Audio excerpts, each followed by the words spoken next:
Hello viewers, আমাদের চ্যানেলে আরও একটি ভিডিওতে আপনাকে স্বাগতম। এই ভিডিওটিতে দেখাবো আপনারা কিভাবে কোন ধরনের অ্যাপস আর অডিও ভিডিও ফাইল হাইড করবেন। কোন ধরনের অ্যাপ ছাড়াই শুধুমাত্র আপনার ফোনের ফাইল ম্যানেজারেই আপনি হাইড করতে পারেন। আমি আপনাদের সঙ্গে আছি মোহাম্মদ জামিল ইসলাম। তো চলুন ভিডিওটি শুরু করা যাক। আপনাকে প্রথমে ফাইল ম্যানেজার ওপেন করতে হবে।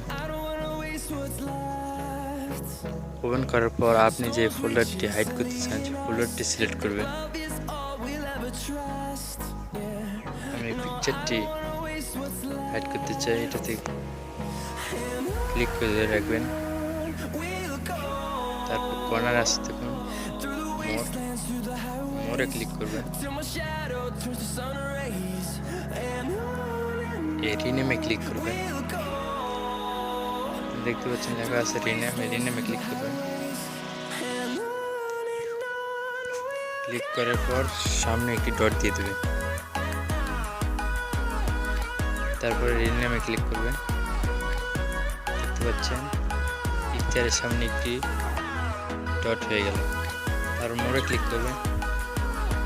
ক্লিক করার পর নিচের দিকে দেখতে পাচ্ছেন ক্যান্সেল হাইড ইন ফাইল, এটাতে ক্লিক করবেন। ক্লিক করলে দেখতে পাচ্ছেন যেখানে পিকচার যে ডট পিকচার নামে যে ফোল্ডারটি তৈরি করলাম সেই ফোল্ডারটি এখানে পাওয়া যাচ্ছে না।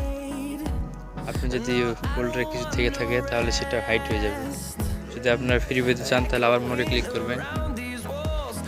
তো শো হাইড ইন ফাইলে ক্লিক করলে আপনারা আবার গ্যালারিতে বা ভিডিও প্লেয়ারে শো করবে।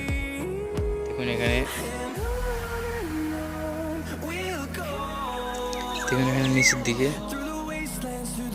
ডট পিকচার নামে এই ফোল্ডারটি চলে এসেছে।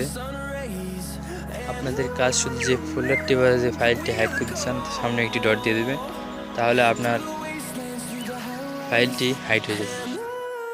যদি ভিডিওটি ভালো লেগে থাকে তাহলে অবশ্যই লাইক করবেন, আমাদের চ্যানেলকে সাবস্ক্রাইব করে পাশে থাকবেন।